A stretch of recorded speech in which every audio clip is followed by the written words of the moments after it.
Hello and good morning or afternoon. I am Destiny Kelly and I am the manager of the NNPTC Coordination Center. And I would like to thank you for joining us today for Syphilis 101. This training is in alignment with the 2021 STI treatment guidelines and peer-reviewed research. We recognize that CDC may be in the process of modifying the 2021 STI treatment guidelines to comply with recent executive orders. Upon receiving additional guidance from the CDC or the release of the updated STI treatment guidelines, we will ensure our training content aligns. This webinar will be recorded and posted as a class for credit in a few weeks. Check back at nnptc.org under online courses. The NNPTC is made up of 8 regional prevention training centers known as the PTCs and 2 national centers. We are funded to train clinicians in the diagnosis, treatment, management of STIs. We also provide technical assistance to clinics. 2 national centers are the NNP National Coordination Center and the National STD Curriculum Center. NNPTC proudly hosts the STD Clinical Consultation Network, known as STD-CCN. It is a free online system where clinicians can submit complex STI questions, and an NNPT's expert from one of our PTCs will answer in 1 to 5 business days. Now I would like to introduce our presenter and our moderator. Dr. Joseph Cheruby is an assistant professor of medicine in the Division of Infectious Disease at Washington University in St. Louis. They also serve as the medical director of the Washington University St. Louis CDC Midwest Capacity Building Assistance Program, medical director of the Washington University PrEP Clinic, and associate medical director of the St. Louis PTC. Our moderator is Barbara Wilgus, who holds a Master's of Science in Nursing from Vanderbilt University and is a certified women's health nurse practitioner specializing in reproductive health, STIs, and HIV. And now I will turn it over to our presenter, Dr. Cheruby. Thank you for having me. Let me just share my slides. 1 second, please. All right, how do those look? Look great. Perfect. Fantastic. All right, good morning, afternoon, good day, everyone. It is a pleasure to be here. My name is Joseph Cheruby.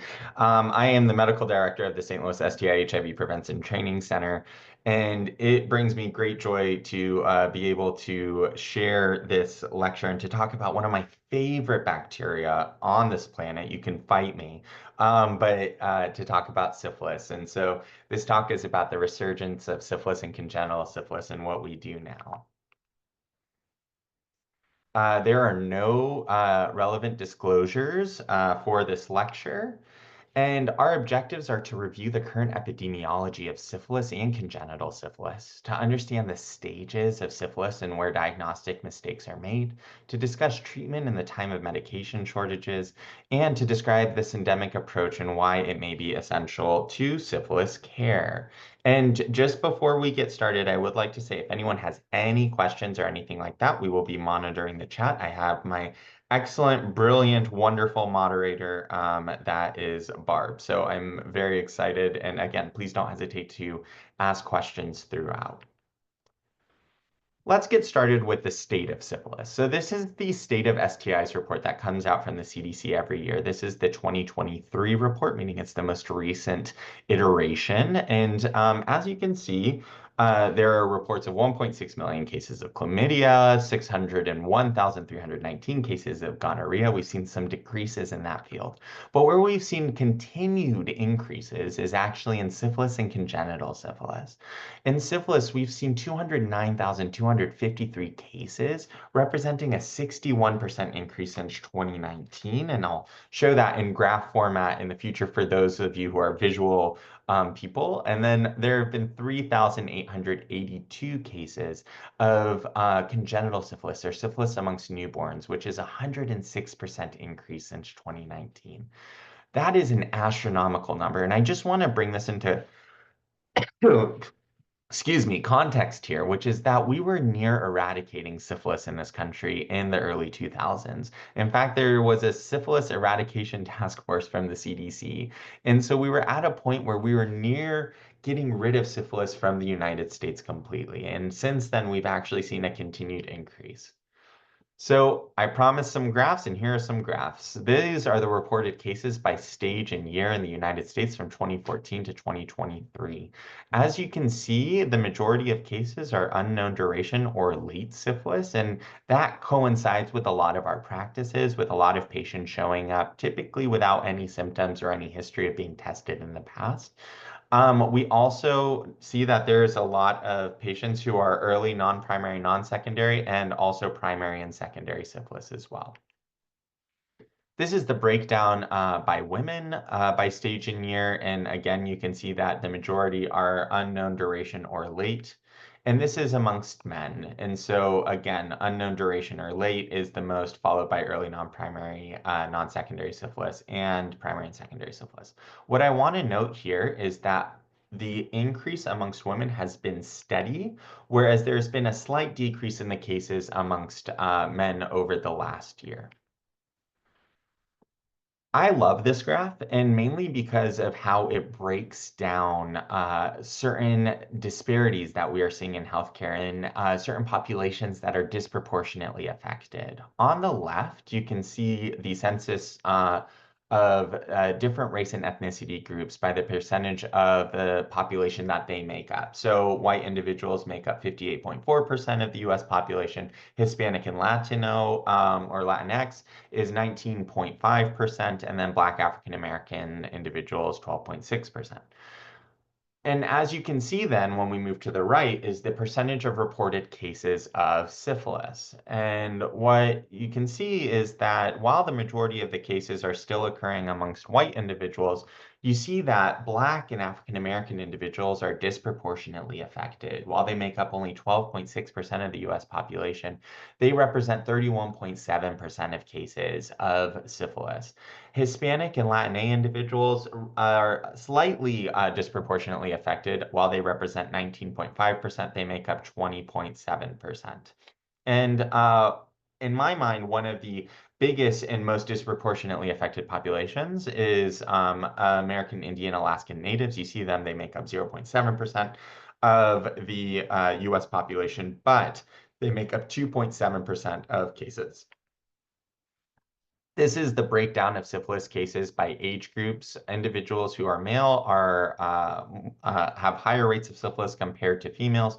However, you can see that the predominant group that is affected is aged between 20 and around 45 years of age. Now let's break down congenital syphilis here. And you can see that the rates of congenital syphilis have been continuously increasing. These are represented by the blue bars. With increasing rates amongst women and females, you can see that there is an increasing rate of congenital syphilis. Very not surprising. However, you can see with increasing rates of primary and secondary syphilis, increasing rates of syphilis of all stages, you start to see increasing rates of congenital syphilis. So now that I've provided the context for what we do with respect to syphilis, let's talk about what we can do in order to take care of individuals with syphilis. And part of that is ensuring quality care. It takes all of us, and it takes a huge workforce to be able to take care of individuals with syphilis. It's not enough for us to be able to diagnose people. We need to get them linked into care. We need to get them adequate treatment. Sometimes that treatment is getting a shot every week for 3 weeks. And, that brings in issues of, can we get people in that often? What happens if one of their infections or one of their injections coincides with a weekend? How can we make sure that we get transportation taken care of? How can we make sure that we provide wraparound services and needs for individuals? And so you can see how very quickly it's not as simple as just giving an injection of penicillin and walking out the door. We actually need to be able to diagnose people. We need to diagnose them properly and stage them properly. We need to make sure that they get linked into treatment and care.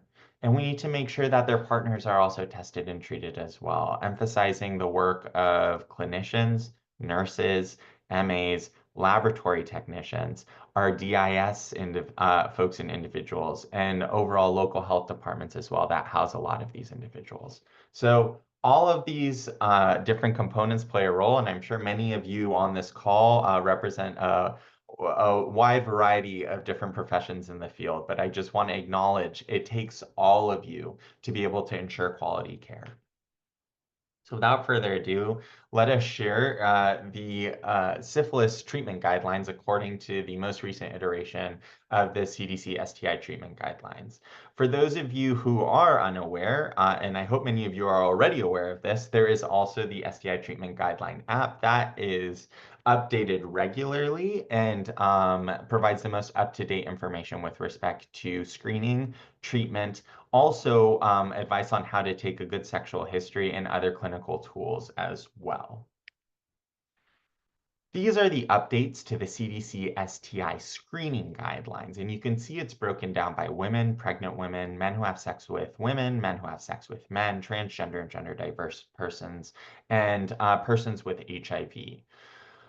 The majority of changes, though, occurred amongst pregnant women. And I just want to emphasize this first and foremost before we go into the other screening groups, that with respect to pregnant women, all pregnant women should be tested at the first prenatal visit. In fact, it is required in many states and jurisdictions, but not all states and jurisdictions require this. And then the recommendation per the CDC is to retest at 28 weeks of gestation and at delivery if quote unquote high risk. Now, we had this question. What the heck does it mean to be high risk? You know, when do we know that we need to retest in the third trimester and at delivery? And so the CDC tried to break it down and said that it's when individuals live in a community with high syphilis morbidity or is at risk for syphilis acquisition during pregnancy. For example, if an individual uses drugs, has STIs during pregnancies, has multiple partners during pregnancy, has a new partner, or has a partner with STIs. My breakdown, and we'll break down exactly what it means of a community with high syphilis morbidity. There's an exact number that the CDC wants you to use. But what I want to emphasize here is that if an individual is having new sex partners during pregnancy, then likely you should test at 28 weeks and at delivery. The other important thing is re-emphasizing taking a good sexual history for all individuals, including pregnant people, and making sure that we are assessing people. Just because individuals are pregnant and women are pregnant does not mean that they are not having new sex partners. As for non-pregnant women, what we want to do is screen asymptomatic women at quote unquote increased risk with a history of incarceration, transactional sex work, geography, race, ethnicity, or syphilis infection. For men who have sex with women, again, similar screening guidance. And an added provision for men less than 29 years of age due to the higher likelihood of them acquiring syphilis. For men who have sex with men, we want to screen at least annually if you are sexually active, and up to every 3 to 6 months if they are at quote unquote increased risk. Now, again, there's all these definitions of what it means to be at increased risk, but I can boil it down to what I do in my practice, which is if an individual has new sex partners, I try to get them in every 3 to 6 months, especially if they don't know if those sex partners happen to have any STIs. For transgender and gender diverse people, consider screening at least annually based on reported sexual behaviors and exposure. And for persons living with HIV, for sexually active individuals, screen at first HIV evaluation and at least annually thereafter. So what does it mean to be a community with a high rate of a high rate of syphilis transmission? In other words, when we're trying to see here with respect to pregnant women, when do we know when to screen at the third trimester and if quote unquote at high risk? The CDC defined it as 4.6, a rate of 4.6 per 100,000 persons. And so what that means is that they have also created this beautiful interactive map where you can zoom in on your own county and to see if that county meets that rate requirement. if you happen to be living in a county with that higher rate of syphilis, then you should screen at third trimester as well as at delivery. I happen to live in St. Louis. For those of you who don't know where St. Louis is, it's right here in the kind of middle of the United States. And I can tell you that we are recommended to screen in the third trimester at 28 weeks and at delivery due to the higher rates of syphilis in our population. So without further ado, let's talk about the must-knows to understand syphilis. And this is just general rules with respect to syphilis management. Syphilis must first be on the differential to be diagnosed. And I say that because I get a lot of calls from providers around the St. Louis region who'll say, well, this is the first case of syphilis I've diagnosed. And that's, again, of no fault of that particular clinician, but I just want to emphasize this. It just means that syphilis has not necessarily been on the differential for these individuals. Oftentimes, syphilis is diagnosed by another provider, comes to their primary care provider, and they're like, oh my goodness, what do we do here? And I do want to emphasize here as well that, again, in the early 2000s, we were at a point in which syphilis was nearly eradicated in this country, meaning we didn't have a lot of cases circulating. So you have this whole generation of providers that really haven't seen a lot of syphilis. And, when I speak to my friends in other parts of the world, my Swedish friend likes to comment, oh, you still have syphilis in the United States? And I'm like, yes. And the more syphilis we see, the more unusual presentations we see. And the more we realize that syphilis lives up to its name as the great imitator. So again, syphilis must be on the differential to be diagnosed. We actually have to take a good sexual history. And if an individual is having new sexual partners, then the likelihood is that we should probably screen them for syphilis. Anyone with a reactive syphilis serology should have a full physical examination and review of systems. And so what I want to emphasize here is that syphilis can hide away in places and folds, and we'll show pictures of this, but what I want to emphasize is that you really need to do a good physical exam, and syphilis typically should be evaluated in a clinical setting by a clinician. It disseminates at every stage, especially in primary and secondary syphilis that is symptomatic. And so what I mean by this is that syphilis spreads throughout our whole system and can infect the central nervous system. And so we see manifestations of manifestations or CNS manifestations of syphilis at every stage of syphilis. I have seen patients with a chancre, which is typical of primary syphilis, with otic syphilis or syphilis that affects the ear. I have seen ocular syphilis with secondary syphilis. I have seen syphilis meningitis with multiple different stages. So again, it disseminates at every stage, which means that we should do a thorough review of systems for every single patient, as well as a physical examination. The recent rise in cases is somewhat due to an increased association with drug use. And there's a wide variety of reasons why that is. Individuals who use drugs are likely to have other sexual partners. We also know that there is very rare, but it does occur in which syphilis can be spread through the bloodstream or blood-to-blood contact and sharing of injecting equipment. Again, this is why we screen for it in the blood supply. But also, if someone has an active syphilitic wound or lesion, and it's a wet lesion and someone happens to inject through that, those lesions are very, very infectious in terms of they have a lot of treponemes on them. And the syphilis organism itself is it can draw fluid with it, which is why these lesions are typically wet. And so we can see transmission through that.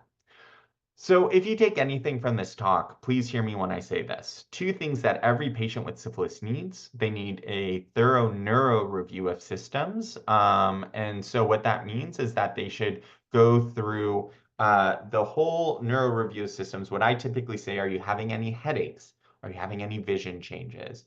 Are you having any hearing loss? Are you having any confusion? Or has anyone noticed that you're confused? Are you having any weakness lately? Are you having any neck stiffness? All of these things can cue you into a neurologic manifestation of syphilis. And then if a person can be pregnant, you do want to assess their pregnancy status. Again, with the rising rates of congenital syphilis, we really want to make sure to screen individuals who are pregnant for uh, syphilis, but also we want to screen individuals with syphilis who are capable of being pregnant for pregnancy. And so, um, if anyone has heard me speak before, I love this diagram, and there are multiple reasons why I love this diagram. But one of the best papers I have ever read on the current epidemic and the modern epidemic of syphilis is by Khalil Ghanem and colleagues.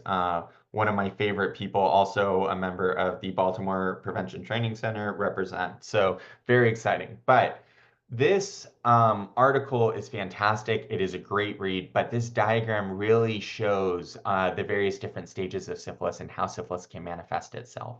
So I do want to go through it. Let's start with at the time of infection, 2 to 6 weeks after infection, you get what is called primary syphilis. Primary syphilis typically presents as a chancre, that is a clean-based raised edge lesion, and I have images of that coming up, as well as some regional lymphadenopathy or swollen lymph nodes. Typically, that resolves and individuals can enter latency. Latency, just of note, is very important to remember this. When we say latent, it means a patient does not have symptoms. A patient cannot have symptoms and be latent. Okay, so if a patient is latent, they do not have symptoms. Some people do, though, get concurrent chancre and rash, meaning their chancre is resolving and then they develop the typical rash of secondary syphilis. I actually had a patient present to my clinic and actually say, yeah, I think I have syphilis and I'm moving between the primary into the secondary phases. And he was 100% correct. He had a chancre that was resolving, he had lymphadenopathy, and he started to develop the typical rash of syphilis along his trunk. So I offered him a job, but he said he had a good other job, which was really unfortunate for me. So secondary syphilis is where individuals typically present with a rash, fever, generalized lymphadenopathy. You could get mucosal lesions such as mucus patches or condyloma lata. You can get alopecia. I've seen patients present with quite severe alopecia that typically resolves after treatment. You can get hepatitis. That hepatitis has a very specific pattern in which you actually have an elevated alk phos compared to your other liver enzymes. And you can also get a nephritis. Secondary syphilis affects, again, you have widespread dissemination, so it can affect multiple different body parts. But most commonly, patients will present with the rash. The way that I learned about the rash was palms and soles of the feet. But any rash that comes through my clinic, we test for syphilis, and I can't tell you how often it humbles me, the different presentations of syphilitic rashes. You can also, of note, get recurrent secondary syphilis. It is important to note that rash can recur or not rapidly resolve, but all recurrences typically occur within the first year of treatment, first year of infection, sorry. And that's important to know because when we differentiate between the first year and beyond the first year of infection, treatment changes. Then patients enter into latency. Again, late latency is beyond the first year of infection. And 70% have lifetime latency, and it's completely asymptomatic. Of note, sometimes titers do drop at this time. And then other people have manifestations of tertiary syphilis that can occur 2 to 50 years after infection.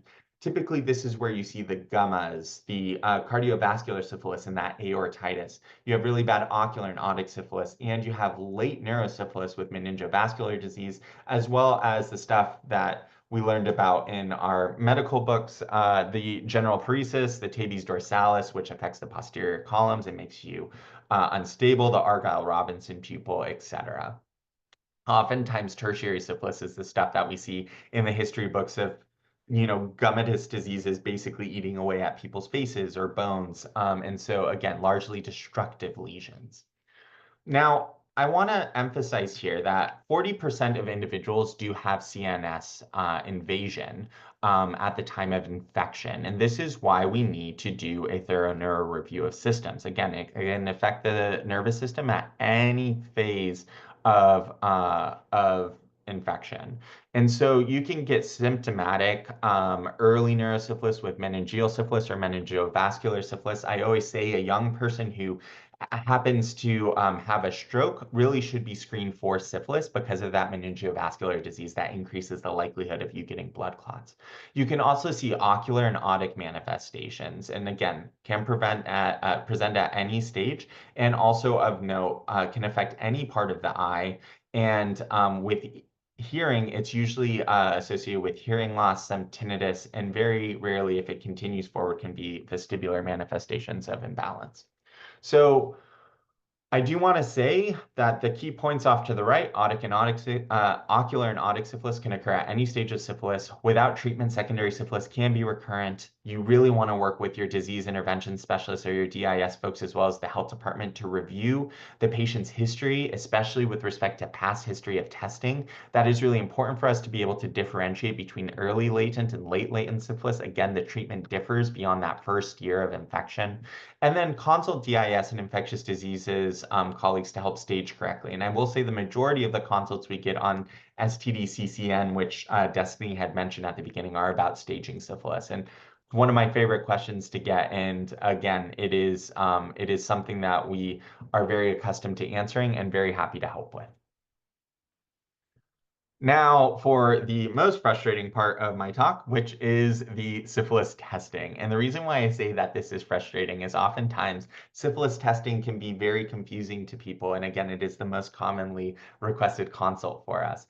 But I'm going to quote again Dr. Khalil Ghanem with respect to this. Whenever you get frustrated with respect to syphilis testing, you need to understand that this testing is from 1906 and really hasn't been updated since then. And so it is really important for us to understand that frustration, to recognize that frustration, but this is the best form of treatment and testing that we have as of now. So with respect to testing, there are two different types of tests, okay? There's treponemal and non-treponemal tests. Treponemal tests are typically testing for antibodies towards Treponema pallidum, which is the causative agent of syphilis, okay? And so similar to like any other antibody test, when we have an antibody, when we are testing for antibodies, that tells us that either you have syphilis or you have had syphilis in the past, right? And so these antibody tests typically will tell us of current or a history of syphilis infection, but don't necessarily tell us the activity of syphilis infection or the acuteness of that infection. So the typical treponemal tests that we see are the enzyme immunoassay or EIA, CIA. You can also see a treponema pallidum particle agglutination test or a TPPA, FTABS, which is the fluorescent treponemal antibody test. Again, there are multiple different iterations of this, but all of these are testing for antibodies towards syphilis. The non-treponemal tests are your rapid plasma reagent test, your RPR, or your venereal disease research laboratory test, VDRL. And these are the ones that come with a titer, right? And so we are diluting out to see how reactive this test is. And so this is how we test the quote unquote acuteness or activity of the syphilis infection. RPR is basically a test that is testing for the release of cardiolipin from your body. Cardiolipin is released by treponemes themselves, but released by cells that are infected by syphilis. Okay, so when you release this, you get antibodies to that cardiolipin in the serum. You get those antibodies, and what we are testing for then is the presence of those antibodies and to what level those antibodies are present in our serum. And so we provide charcoal attached to cardiolipin in the test, and we dilute out the serum that we've already spun down. We dilute out that serum, and then we test to see if it clumps. If it clumps, you have a reactive test. If it doesn't clump, then you don't have a reactive test. And that is when we say non-reactive versus reactive.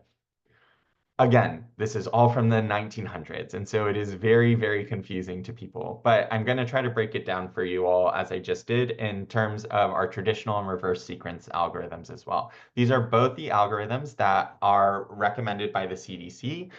There are benefits and disadvantages to both, right? And so the traditional algorithm is where you start with screening with an RPR. That RPR, if non-reactive, not likely to have syphilis. If it is reactive, then you need a confirmatory treponemal test, typically a TPPA. If that is reactive, then great, you have past or present syphilis. If it is non-reactive, then you likely have a false positive RPR, which begs the question, wait, what's causing a false positive RPR? All the things to the bottom left on that list you can see can cause a false positive RPR. Pregnancy, intravenous drug use, tuberculosis, chronic liver disease, vaccinations, included COVID-19, I have seen it, and endocarditis can all cause false positive RPRs, okay? So the way that presents is an RPR reactive, treponemal test non-reactive. Now, then you might be asking, why do we have the reverse sequence then? For a variety of reasons. First off, the RPR lags a little bit behind some of the treponemal tests. We have had patients present with very clear chancres that look like they have syphilis. They have had new sex partners, wide variety of things. But we have noticed that the RPR is non-reactive. We're like, wait, what's going on here? That's because the treponemal test sometimes turns reactive before the RPR does. And so the other advantage of the reverse sequence is that oftentimes this EIA can be automated. And so if you're working in a healthcare system that is very busy, such as my healthcare system, which is now switching to the reverse sequence, you can batch these tests together. Whereas the RPR is it requires a skilled laboratory technician to be able to titer these out and do this over time. And so, and each test has to be done one-on-one. So again, the reverse sequence is where you do an EIA first. That's a treponemal test. If that's reactive, great. You move on to the RPR. If the RPR is reactive, then great. You have past or present syphilis. If it is non-reactive, then you need a tiebreaker test. And you need a different treponemal test compared to the first test that you did. And that is where you get a TPPA if you did an EIA first. If that is reactive, then you have past or present syphilis. If it is non-reactive, then syphilis is unlikely. I do want to emphasize this, though. It is very important to know if you start with the traditional algorithm, you want to stay in the traditional algorithm. If you are in the reverse sequence, you want to stay in the reverse sequence. A lot of the questions we get are when people switch the sequences, and it is very confusing for people. And so we get patients who, for example, get EIA that's reactive and RPR that's reactive, and then because they've worked in the traditional algorithm in the past, they've said, oh, we need a TPPA again to confirm. You don't need that. Again, follow the algorithm that you started with and stick to it. The other thing that I want to emphasize here is that there are other syphilis tests that have come out, such as a PCR for Treponema pallidum, where you can test liquid from the lesions or swabs from certain syphilitic lesions. We have had questions with respect to that. It is very important, though, that just because that swab might become reactive, you do not have a syphilis diagnosis yet. You need serologies, and you need to follow these algorithms in order to get a proper diagnosis of syphilis, in order to be able to monitor proper treatment, staging, and follow-up. And I already beat myself to it. But other syphilis testing, we know that we have the ChemBio, which is CLIA waived. This includes HIV 1 and 2 antibody test, as well as a treponemal antibody test. We have the Now Diagnostics First to Know syphilis test. This is over the counter. I have seen it. It is very cool. 15 minutes. It's a finger stick. It is also CLIA waived, but again, it is a treponemal antibody test. It is not an RPR. And if you have a history of syphilis, you are likely to have you will likely always be reactive towards a treponemal test.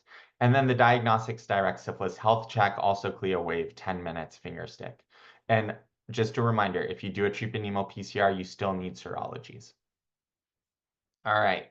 Before I move forward, how are we doing with questions? Any initial questions, Barb? Oops, sure. Oop, sorry. Okay, here I am. Do you want to answer a few serology ones? Sure. Okay. So there are a couple questions about following serologies. One's Yes. far back. Say a patient has a history of syphilis. Syphilis and HIV has been treated adequately. Their RPR titer has been 1 to 8 for 2 years solid. And then 1 week ago, a titer comes back 1 to 16. What would Yeah. the person do? Hold on for that because there are slides to tell us what to do with respect to following those titers. Yep. Okay. Okay. Are there any specific like There are a tests couple of specific? questions about traditional if somebody's having a traditional sequence, so if they had an RPR Mm-hmm. that's positive, is a point of care chem bio test for T pallidum antibodies sufficient after a positive RPR, or Yeah. would you recommend that blood be drawn for a treponemal antibody? Any treponemal test would work, I would assume. But again, the way that we work within our healthcare system, I always check with your state health department as well, or your local health department. For us, we do a treponemal test that we send to the state, and they run that TPPA for us. So, but an EIA should be able to work as well. And what are your thoughts on the rapid syphilis TP treponemal antibody tests for those with barriers to getting labs done or coming into traditional clinic settings? Yes, that is a great question. I think it's actually a means for us to be able to get patients that we haven't been able to get engaged into care again. We have seen people who use these tests, especially in street medicine or amongst persons who inject drugs in the field, which is really exciting. But again, this is a means for us to screen people. You might not be able to do the full testing algorithm for all of these people in follow-up, but at least you could get them treatment linked to care and again, screen individuals that wouldn't have screening otherwise. So they serve an important purpose. But again, if you're doing any kind of street medicine or anything like that, I highly recommend that you look at the work that has been done by other people who are using these in the field and in the street medicine to come up with algorithms. And again, we're happy to link people to that because I do think that these serve a very important purpose, but if the patient has a history of syphilis in the past, it could be, that you are just picking up again on patients who have a history of syphilis, not necessarily new syphilis. So again, there are different ways to go about this, but I do think that they serve a very important purpose, especially in screening. And there were a couple questions about false positives, like Mhm. what can cause a false positive test, and can anything cause a false treponemal test? Yes. Yes, things can cause false treponemal antibody tests as well. We have seen EIA tests that are reactive, RPR non-reactive, and TPPA non-reactive. There's a wide variety of different things that can cause this, but again, I highly recommend you look at the CDC guidance with respect to laboratory testing that came out, I believe, last year, and it goes through each and every one of these scenarios as well. Okay. I'm gonna move along if that's all Right. right. All right, cool. Thanks, Barb. All right, so I'm sure you all already know this. We are already seeing some images here. So there are some pictures of manifestations of syphilis. The chancre is the hallmark of primary syphilis. It again occurs 10 to 90 days after exposure. Typically, it is described as painless, but that's not always the case. You can have superimposed infections on top of it. Things like herpes, things like staph infections. I have seen patients present with very painful chancres. So please don't use pain as a differentiating factor of whether this is syphilis or not. The way that I learned it, if it's painful, it's herpes. If it's not painful, it's syphilis. Throw that out the window. If you see something that looks like a chancre, you should test for syphilis. You can have more than one chancre, and a chancre occurs at the site of inoculation. And this is where a full physical examination is helpful. We have had patients with chancres on their nose. We have patients with chancre on their wrists. We've had patients with chancres underneath their scrotum. And in their underneath the folds of their labia majora. So there's a wide variety of different manifestations. Macrophages and activated T cells are recruited as the inflammatory cells at the chancre site. And so again, these are the cells that are associated and are specifically targeted by HIV. And so this is why there's a higher association of HIV acquisition with syphilis.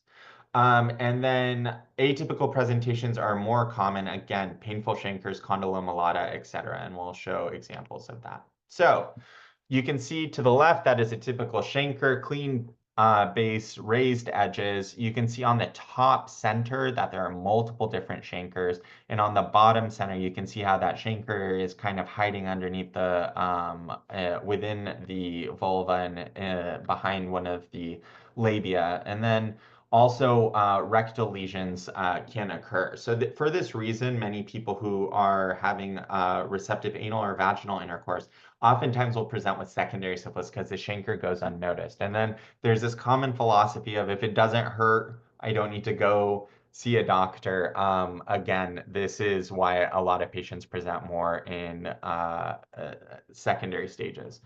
The other thing to note is that we, of course, want to include other things in the differential. HSV can be included in the differential, but as well, Mpox is still circulating, so it also should be in the differential. And if you're considering herpes or Mpox, you should also screen for syphilis.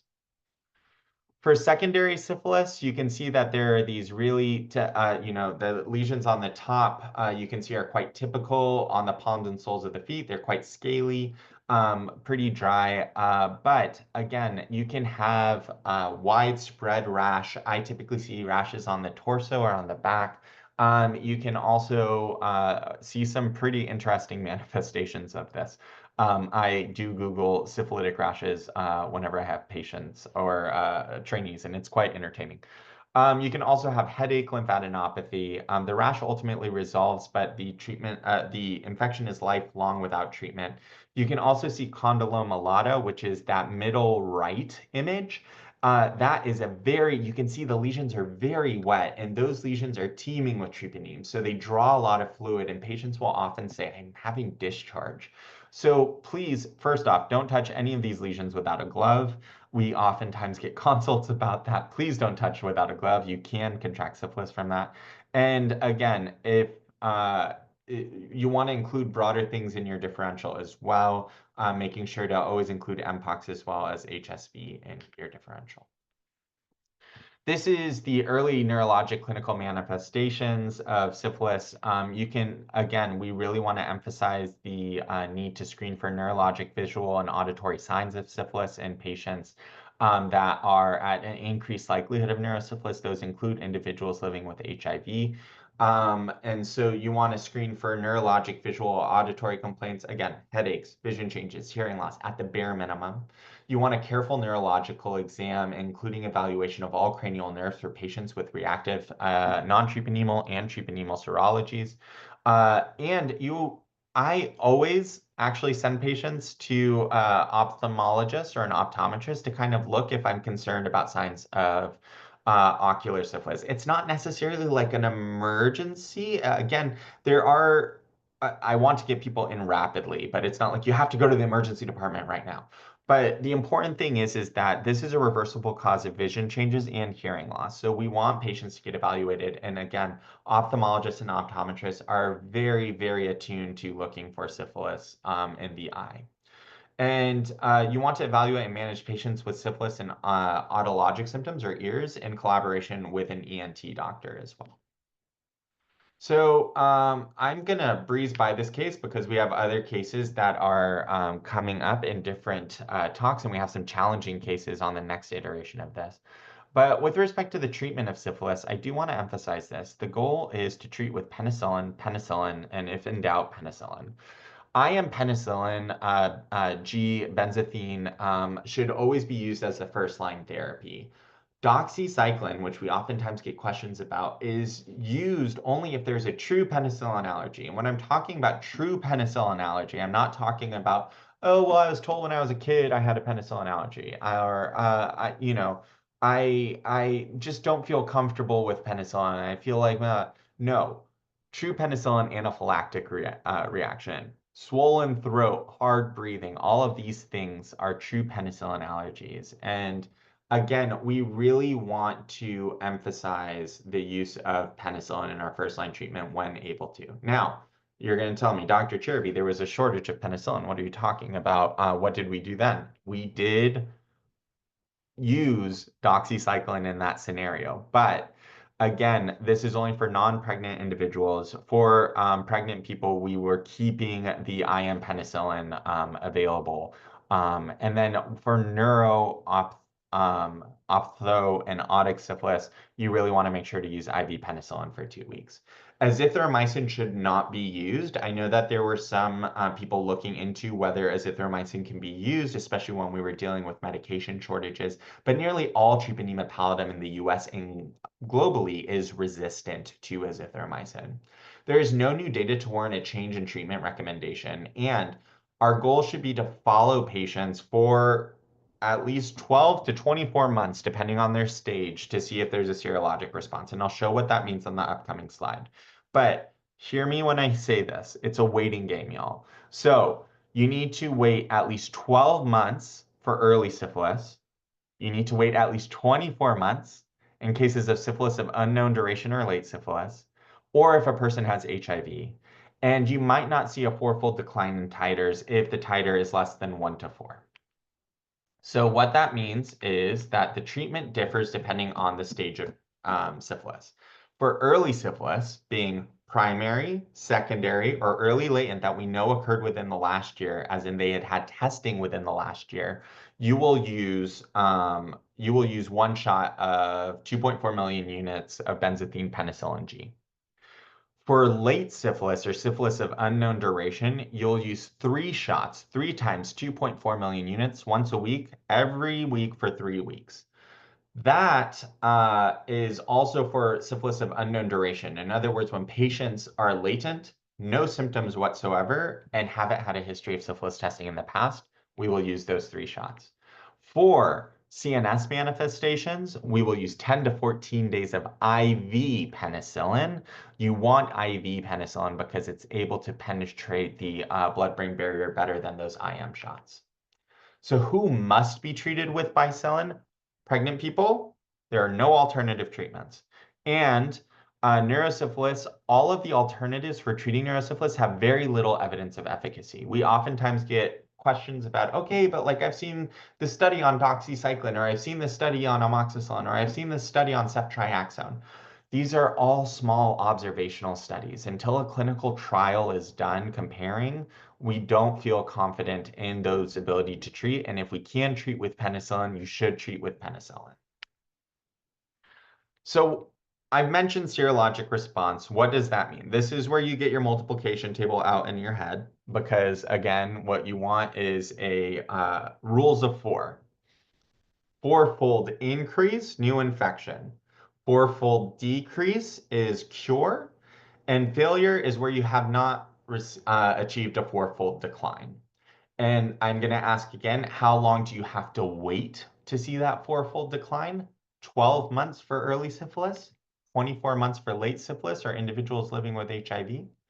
And then you have to wait. And if there's a 2-fold change, that's fine. It's considered the same. Whereas a 4-fold change is either cure or reinfection. So I just want to emphasize this. Getting tested at the same place with technicians that know what they're doing is really helpful. And then we often get asked, like, why is it 2-fold, not 4-fold, all this stuff. Once you've seen a syphilis test in an RPR, you can understand how difficult sometimes it is to see a 2-fold change, but a 4-fold change is quite significant. And so again, 4-fold cure, 4-fold decrease cure, 4-fold increase failure, 4-fold increase reinfection, and anything in between where you haven't achieved that that serologic response within that time period, that is considered a failure. And on the following iterations of this lecture series, they're going to go through exactly what to do in those scenarios. So please stay tuned. Now, what about alternatives for treatment? This is a study of the efficacy and safety of treatments of different stages of syphilis. Again, this is systematic review and meta-analysis.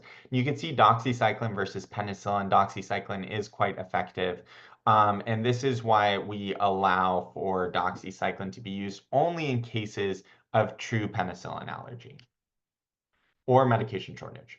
Briefly on congenital syphilis, because we're going to have a whole lecture on congenital syphilis, I just want to emphasize that the congenital syphilis increases the rates of congenital syphilis is very real. And this is an actual real life scenario of what occurred with one of our patients in our region, which is that mom had adequate prenatal care with a non-reactive RPR at 8 weeks of gestation. She presents with a vaginal lesion at 35 weeks of gestation to an emergency department. HSV testing is the only testing that was done. No other STI testing was done, and she was treated with valacyclovir.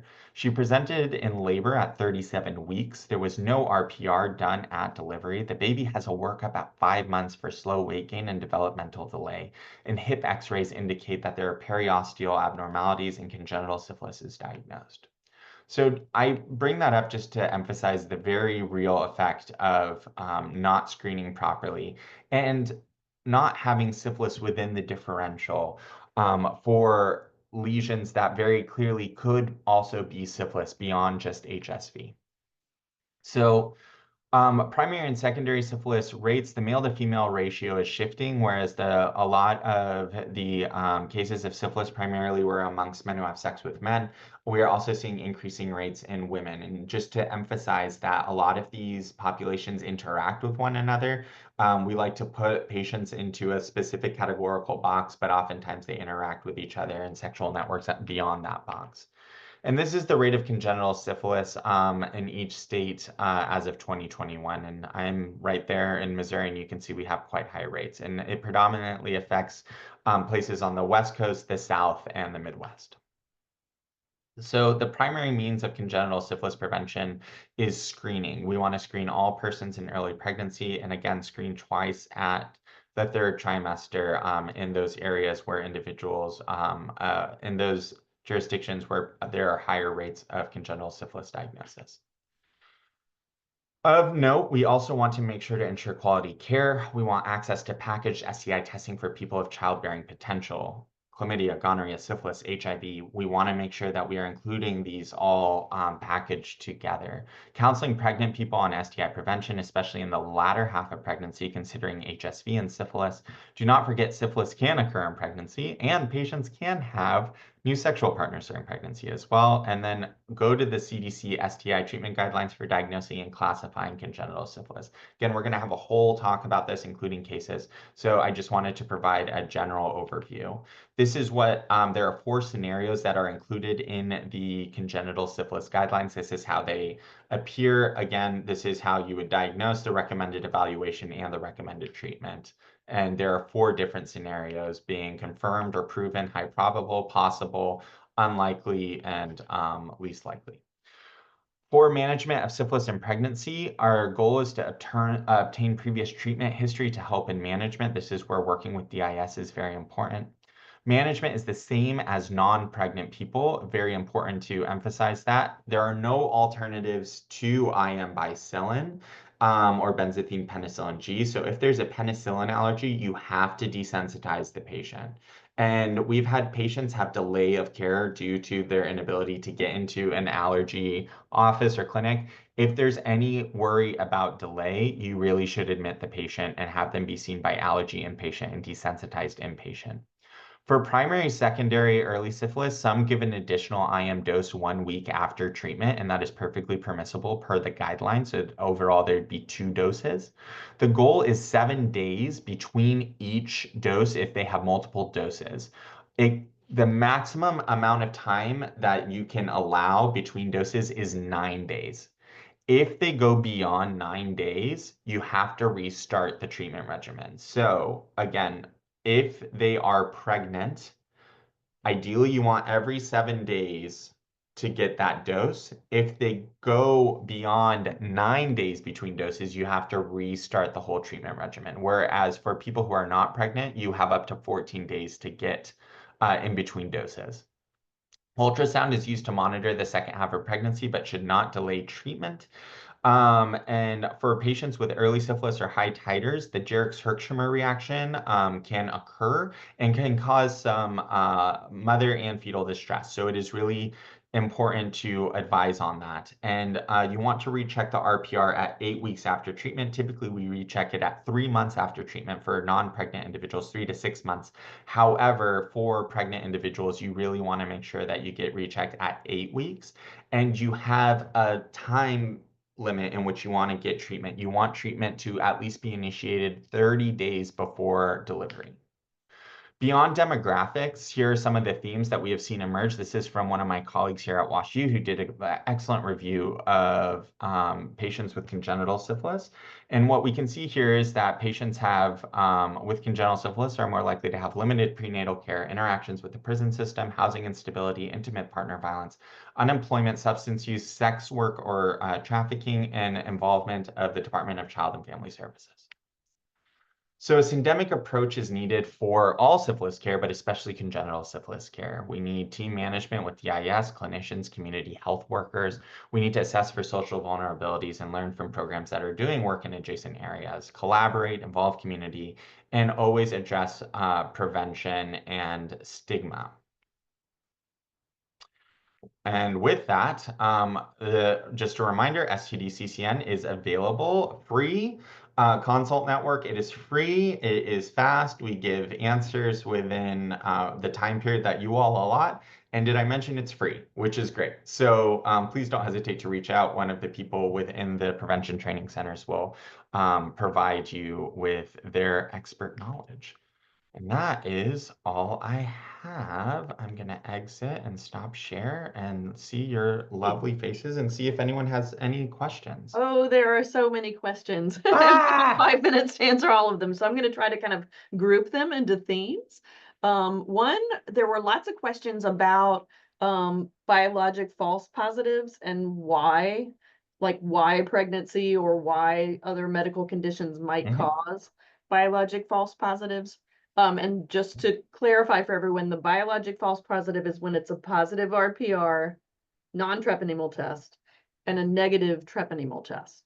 Yeah, because cardiolipin, which is what we're measuring here and the release of, is, again, it's non-treponemal. It's not specific to a treponemal infection. So whenever you have stretching of certain cells, you have release of cardiolipin as well. Whenever things are affecting the heart, a wide variety of different things.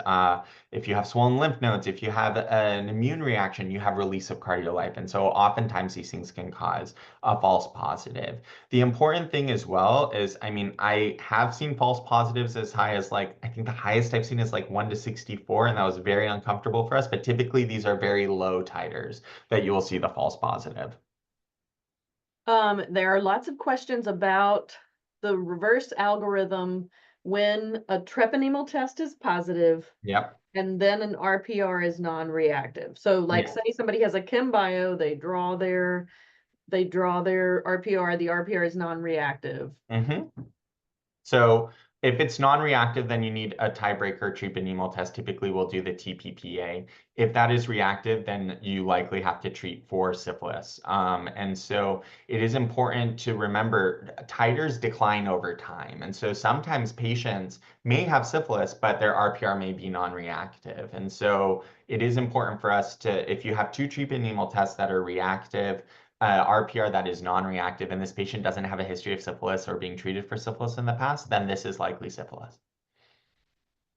And this is a good overall, I'm going to make it a little broader than the person even asked. When a rapid point of care test is performed in clinic and results are reactive, is the recommendation to go ahead and treat regardless of history, or would you wait until the confirmatory results?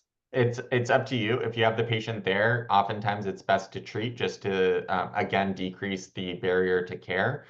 Getting a good history is helpful. Have you been, just very simply, have you been treated for syphilis in the past? Do you have a history of syphilis? All of that kind of stuff is helpful. When in doubt, I always ask, did you ever get an injection in your butt cheek that hurt very badly, which is typically what people will experience with a bicillin shot. But also the importance of getting, I always like, especially if they're going to have follow-up care, you want to get an RPR titer before you start treatment at that baseline.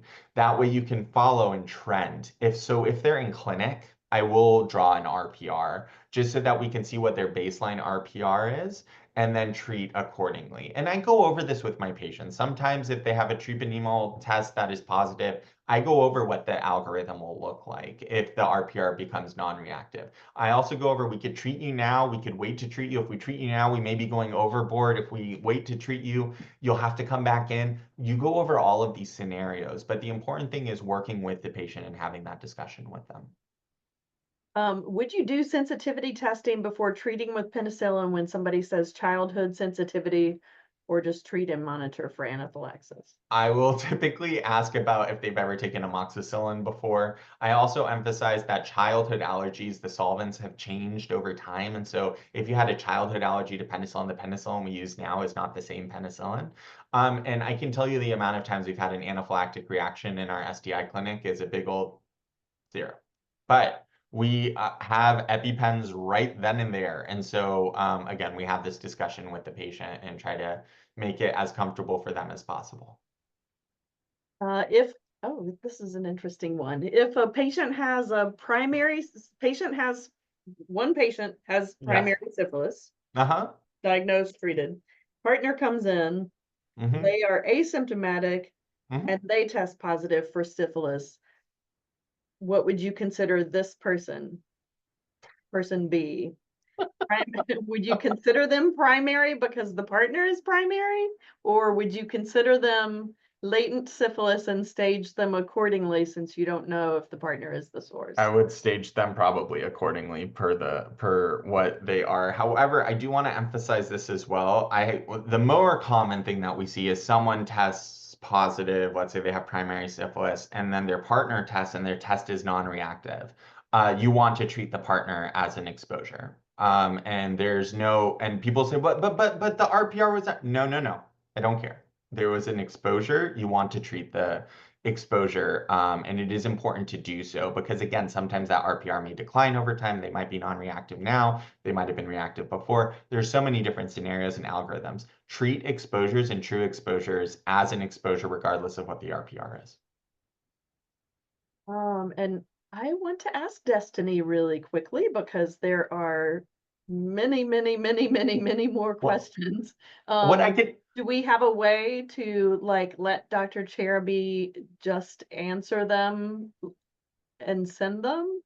Yes, Go ahead, Destiny, please. Yeah, we can send a follow-up email. We can send those to Dr. Cheruby, and then we can send them out in an email with those answered if he has the time to do that. I'm also just going to put... Yeah, go ahead. They're all wonderful questions, and so I'm so thankful for everyone being so engaged and asking them. This is wonderful. I will also tell you that the next iteration of this in a week, correct, Destiny? Yes, the next iteration is you have the syphilis god himself, and they are going through some of these complex cases and going through all of the discussion of what to do in these really specific gray areas. So please bring a lot of those questions there, but I'm sure that those questions will also be answered, and I'm happy to answer any of the questions that remain below. But again, there's going to be so many cases that are discussed, and it's going to be a really, really wonderful discussion.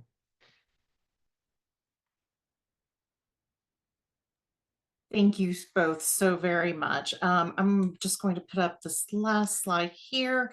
If you have not been able to, excuse me, just one second.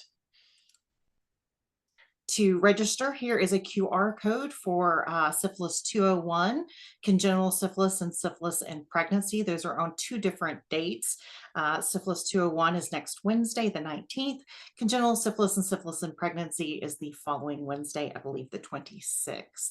So thank you so much to our speakers, and we look forward to seeing you all at the next one. Bye, y'all.